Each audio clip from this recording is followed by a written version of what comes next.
Hi everyone, just thought I'd get you a update on where we're at. So today is Wednesday. Yesterday is when I was booked in to have my surgery on my arm, and it was a horrific day.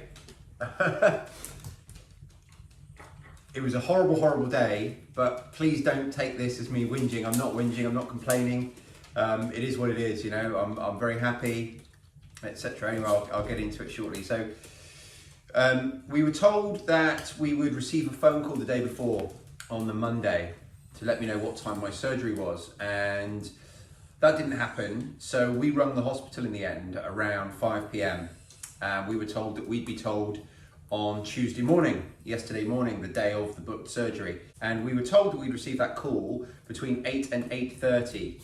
That's yesterday morning. Well, that came and went, and I didn't receive a call. So at 9 o'clock, again, this was the day of the surgery, I rung the hospital and they said, oh, okay, yeah, we're just about to call you. You're booked in for this afternoon, which means come in at 12.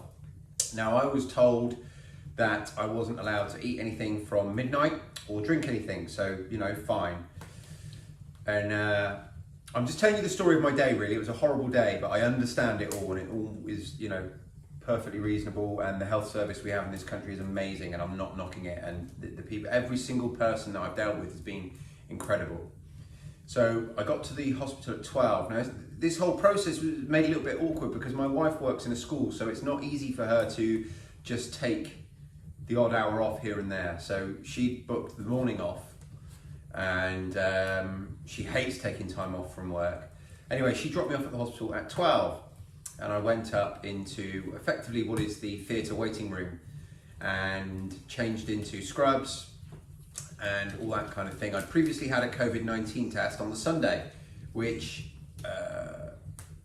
as you've probably already heard, is a very unpleasant but necessary experience. So I'd had that, and that all came back clear, no COVID. So I'm in the waiting room, and I'm sat there between about 12 and 2:30 with not a great deal happening. I had a couple of conversations with the anaesthetist and various doctors just to get my history and stuff. At 2:30, the only other person who's in the waiting room with me is called into surgery, and I was told that his surgery is due to last about an hour and that I should be going in next. And then, oh, hello. All right, boys. And then I settle down. And then 3:30 comes and goes, 4 o'clock comes. At 4 o'clock, they closed that waiting room, effectively, but they'd arranged for the bed that I was gonna go onto after surgery to be available. And I was basically put in that bed on the ward to wait for my surgery still. It got a bit later, got to about 5 or 6 o'clock, and I just went and spoke to the hospital staff and said, look, what's happening? And they said, don't worry, you know, you're still definitely going to have your surgery, etc., etc. Throughout all this, I'd been speaking to the staff all day, and I have to just add that the hospital was incredibly busy. They were desperately short of beds. They were really struggling. Where I live in the southwest, I was being dealt with at Yeovil Hospital, and that is the only NHS trust in the country still operating elective surgeries due to the COVID pandemic, or at least that's what I was told yesterday while in the hospital. So, you know, this whole time it was very difficult. The hardest thing was not eating, because I do love my food, and although I will quite often go several hours without food, and it's not a big deal for me to go from the morning right through till 2 p.m, 3 p.m. I frequently do that anyway without eating. But at that point I am hungry and I do eat. Anyway, this went right through till 7:30 at night last night.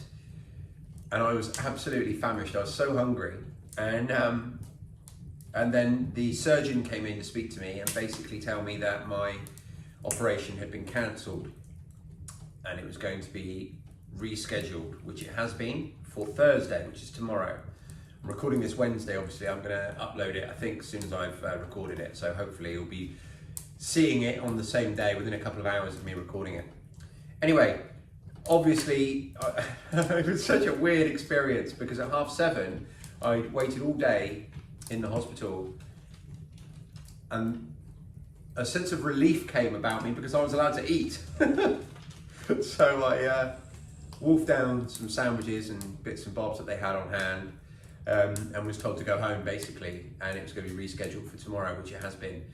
Now, I've received a call this morning to tell me that my surgery is scheduled for tomorrow morning, and that I'm to go to the hospital for 8 o'clock. So the upshoot of this long story is basically my surgery's been postponed for 2 days into Thursday. Now the hardest part of this for my family is actually the impact it has on my wife, because not only is she picking up all the slack from what I'm doing outside, but she's also having to run me around to the hospital and stuff. So I've actually arranged for my brother-in-law to come over and give me a hand this afternoon. He's going to drive me around. He's going to pick up some bins of feed and things like that with me. So that's a job that Jackie doesn't have to do. So that's at least one thing, and she's not expecting that, so that'll be a nice surprise. When she gets home, she's expecting to have to come home, collect all the eggs, do whatever else needs doing outside, and then go with me to go and collect some bins and what have you. So I'm going to at least be able to take that little job off of her plate. The only other thing of significance to share with you guys really is about the garden, and that is to say we had a significant frost last night, our first one. The weather forecast kind of changed in the last few days, so it was expected-ish. I wasn't expecting it a week ago, but 2 or 3 days ago it became clear we were going to get a frost, but I hadn't done anything about it. Now, as you know, my wife and I share... You were right in the middle of the shot there, mate. Do you want to move? Do you want to come here? Stop.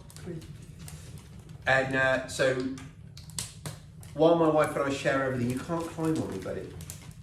While my wife and I share everything, the vegetable garden is really my domain, and it wouldn't really cross her mind to think about frost or anything like that, only because that's, you know, it's what I do.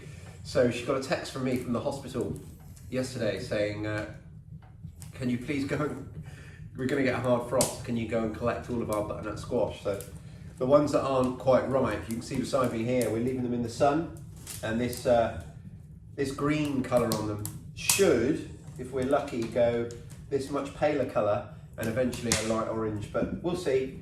They're all edible like this, and thank you to the Allotment Kitchen Garden for your sort of squash masterclass in one of the last videos comments, because this is my first year really successfully growing them. So yeah, so my wife, on top of everything else, she had to run around last night after school collecting all the butternut squash in, and we've had our first frost. Now, if you're experiencing frost soon, this is about normal for us. Start of November is about when we would get our first frost.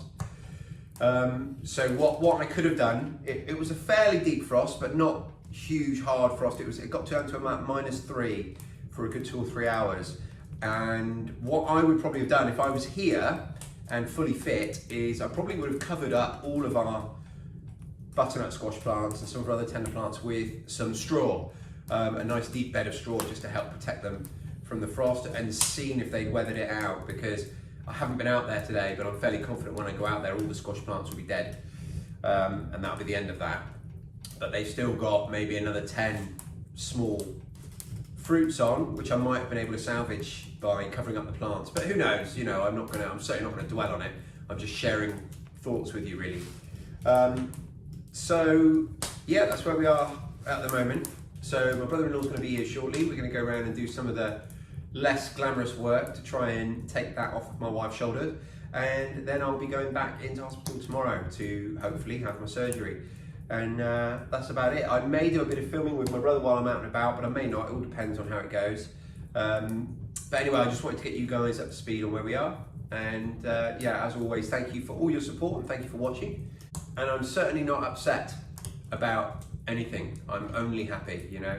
I'm very grateful. I'm grateful that I have this amazing health service that is able to do all the things it's going to do for me. I'm grateful that my injuries are minor, they're insignificant in the long grand scheme of things. I'm grateful for my amazing family. I'm grateful for you guys and for all the amazing support and well wishes I've received.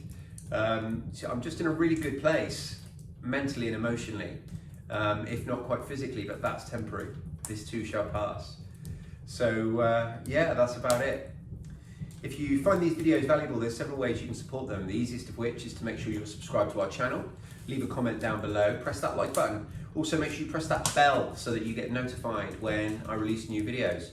If you want to support me more directly, then you can find a link to my Patreon in the description. It is patreon.com/selfsufficienthub, and that's where you can support everything I'm doing here, including the podcast, which we release every Monday, Wednesday and Friday.